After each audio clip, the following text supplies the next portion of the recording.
Centrosome and centrioles. A centrosome is found only in animal cell. During cell division, both in mitosis and meiosis, spindle fibers develop from the centrosome. इसके बारे में detail में अभी नहीं पढ़ना है, इस क्लास में आगे पढ़ेंगे हम लोग। ये खाली हमको याद रखना है कि स्पिंडल फाइबर डेवलप करने का काम करते हैं सेल डिवीज़न के समय में।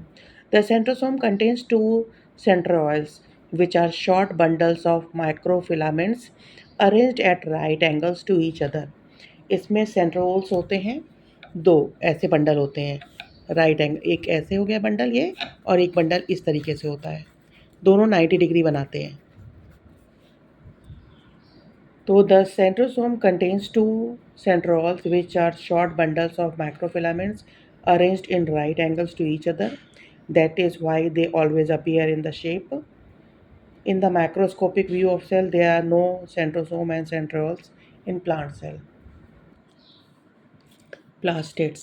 Plastids are found only in plant cells. These are special organelles in different shapes, oval, sphere, and disc-shaped, depending upon the color they impart. Plastids are classified as leucoplast, chromoplast, and chloroplast.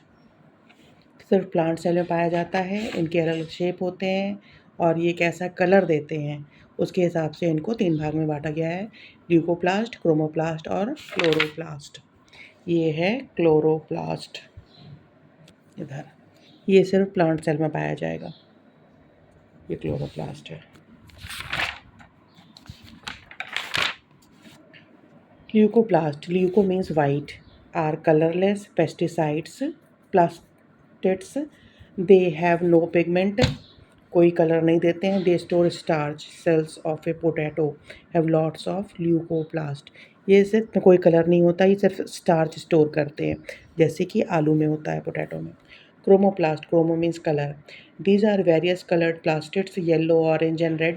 They are mostly present in petals of flowers. क्योंकि flower की जो petals होती हैं वो colourful होती हैं, तो उनमें ये पाया जाता है। And in fruits and the colouring substances associated with them are xanthophyll, yellow, and carotene, orange red. Orange red colour जो पाया जाता है फूल में या फल में वो कैरोटीन के कारण होगा, और येलो कलर जो होगा वो जेंथोफिल के कारण होगा। सम colouring pigments such as anthocyanins are not associated with plastids. Instead, they remain dissolved in the cell sap of vacuoles and give red, purple, and blue colors to different plant parts, especially fruits and vegetables. ये plastids में नहीं होता है, ये क्या करता है, जो डिज़ोल्व पार्ट होता है और ये कलर देता है प्लांट्स के पार्ट को रेड, पर्पल या ब्लू कलर। क्लोरोप्लास्ट, क्लोरो मतलब green. These are green colored plastids. They have a green colored pigment called chlorophyll. Chloroplasts are abundant in parts exposed to light. For example, leave में सबसे ज़्यादा पाया जाता है। They also have other pigments such as orange and yellow, but these pigments are masked by large quantities of chlorophyll. और भी colour पाए जाते हैं लेकिन इतना ज़्यादा क्लोरोफिल होता है जिसके कारण और कलर नहीं हो पाता है।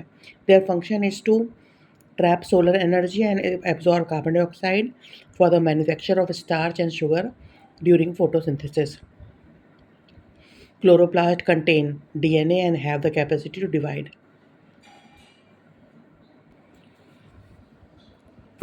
Green turns into red. Raw tomatoes and unripe chilies are green due to chlorophyll.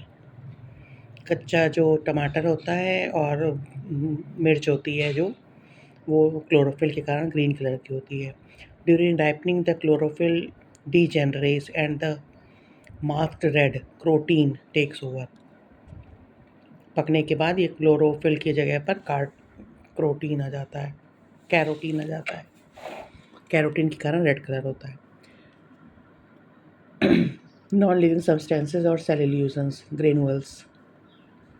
These are many small particles in the cytoplasm, and such particles are believed to contain food materials such as starch, glycogen, and fats.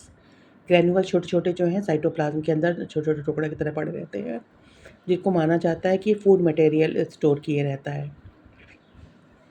Vacuoles, these are certain clear spaces in the cytoplasm. They are filled with water and various substances in solutions. In plant cell, the vacuoles are usually quite large, and the liquid which they contain is called cell sap. An animal cell does not have such prominent vacuoles. Their vacuoles are smaller in size. ये vacuoles बताए थे ना हम लोग, नहीं बताए थे। इसमें बड़ा होता है और इसमें छोटा होता है, बताए तो थे। इसके अंदर जो लिक्विड भरा होता है प्लांट सेल में उसको कहते हैं cell sap. Nucleus, nucleus is the most important part of the cell. ये न्यूक्लियस है।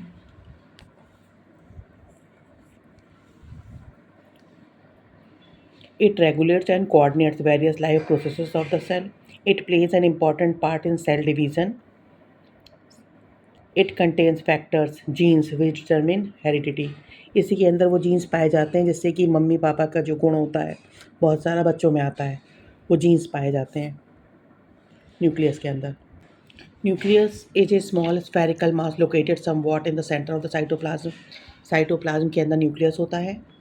It has a delicate nuclear membrane. चारों तरफ न्यूक्लियर मेम्ब्रेन होती है, delicate nuclear membrane, which is filled with a relatively dense nucleoplasm. इसके अंदर nucleoplasm होता है। In the nucleoplasm there are certain thread like structure called chromatin fibre. इसके अंदर एक थ्रेड लाइक स्ट्रक्चर होता है जो कहते हैं chromatin fibre. During cell division the chromatin fibres become thick and ribbon like. These fibers are then called chromosomes. जब ये थिक बन जाते हैं तो ये थिक हो जाते हैं और इनको क्रोमोसोम्स कहते हैं। Cells in which nuclear membrane is absent उनको कहते हैं प्रोकैरियोटिक सेल। जिसके अंदर ये न्यूक्लियर मेम्ब्रेन नहीं होती है उनको कहते हैं prokaryotic cells. They have nuclear material called chromatin fibers which occur freely in the central region of the cytoplasm called nucleoid, that is bacteria. ठीक है, इसमें न्यूक्लियस इतना अलग से बना हुआ नहीं होता है। They have nuclear material called chromatin fibre which occur freely in the central region of the cytoplasm called nucleoid. वो सेंट्रल साइटोप्लाज्म में बिखरे रहते हैं जैसे बैक्टीरिया में। Cells in which double nuclear membrane present are called eukaryotic cell. जिसमें कि पूरा न्यूक्लियस होता है उसको कहते हैं eukaryotic cells. That is all organism other than bacteria. Bacteria के अलावा सभी के अंदर न्यूक्लियस प्रेजेंट होता है। जिसमें न्यूक्लियस प्रेजेंट नहीं होता है वो कहलाती हैं प्रोकैरियोटिक सेल्स, और जिसमें न्यूक्लियस होता है वो यूकैरियोटिक सेल्स।